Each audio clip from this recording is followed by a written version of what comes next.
Let me ask you this. Is she telling you all about the other men she's dating? Does she call you buddy or bro? If that sounds familiar, you're not just being friendly. You're likely trapped in the friend zone. And here's the harsh truth. Most men don't realize it until it's way too late, and they've completely killed any chance of attraction. Look, I get it. You're putting in the effort, right?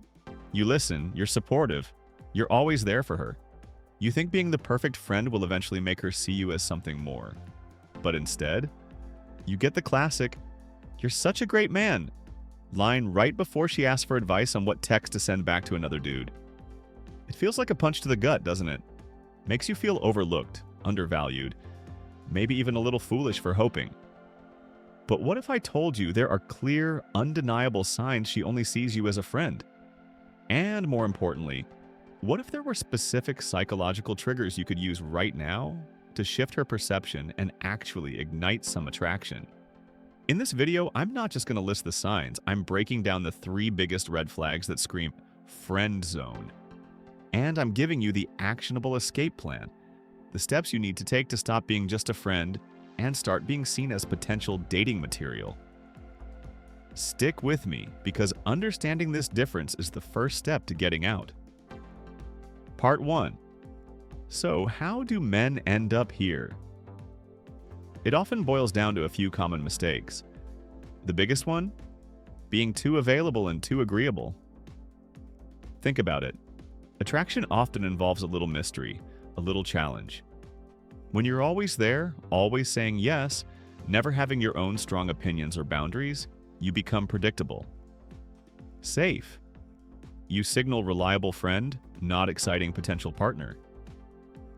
You're essentially communicating that your time isn't valuable and that you lack the confidence to lead or have your own agenda. Women, especially attractive ones, are used to attention. Being overly eager doesn't make you stand out, it makes you blend in. How many times have you canceled your plans just because she might need something? How often do you bite your tongue when you disagree just to keep things smooth? You're investing all this emotional energy, hoping for a romantic return, but getting friendship dividends. It's exhausting, right? Feels like you're stuck on a treadmill. What if showing you have your own life, your own standards, and yes, even disagreeing respectfully sometimes was actually more attractive?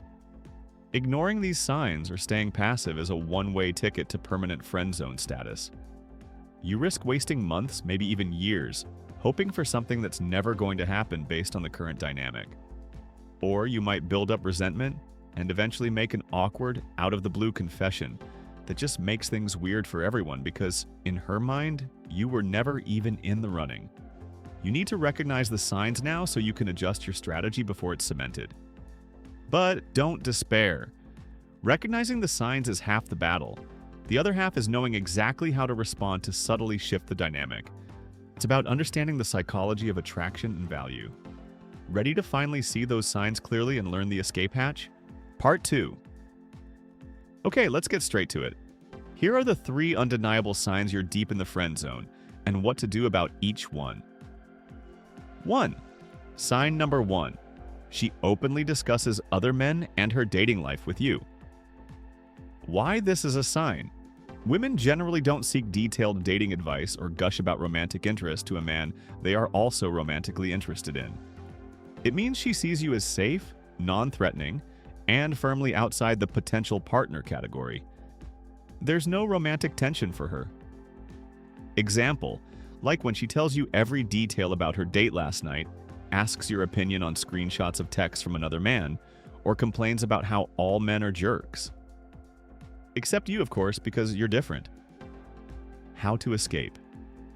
Stop being her free dating consultant. Gently withdraw from these conversations. You don't need to be rude, but pivot. Say something like, "Hey, honestly, I'm probably not the best person to ask about that stuff," or "Sounds like you've got it figured out." Become less available for that specific type of emotional labor.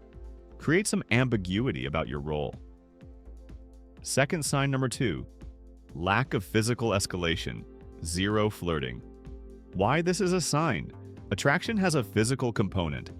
If there's absolutely no playful touch, like tapping your arm when laughing, no leaning in, no lingering eye contact, no teasing or flirtatious banter from her side, it indicates a lack of physical chemistry or perceived romantic potential in her eyes.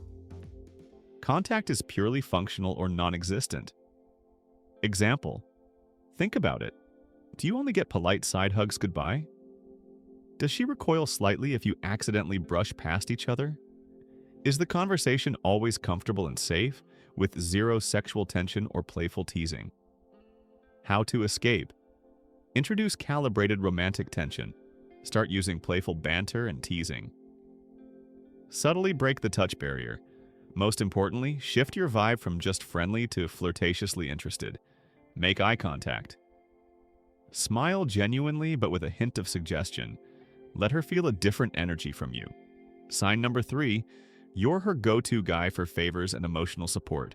Being helpful is great, but if you're constantly doing favors, driving her places, fixing things, being her 24 hours a day, 7 days a week therapist, without any romantic framing or similar investment from her into your life, you're positioning yourself as a utility, not a potential partner. You're fulfilling her needs without signaling your own or creating space for her to invest in you. Example: are you always the one she calls when she needs help moving, a ride, or someone to vent to for an hour, but she rarely initiates just hanging out, asking about your struggles, or doing things for you? How to escape. Introduce scarcity and higher value. Pull back slightly on your constant availability for favors. Don't drop everything instantly. Prioritize your own schedule sometimes. It's okay to say, hey, I can't right now, I have things to do. This isn't about being selfish, it's about showing you have a full, important life outside of her orbit. Let her see your time and energy are valuable resources, not endlessly available. Now, a crucial point. This isn't about playing games or being manipulative. It's about self-respect, establishing healthy boundaries, and communicating your value and potential romantic interest indirectly through your actions. And remember, sometimes friendship truly is all she wants.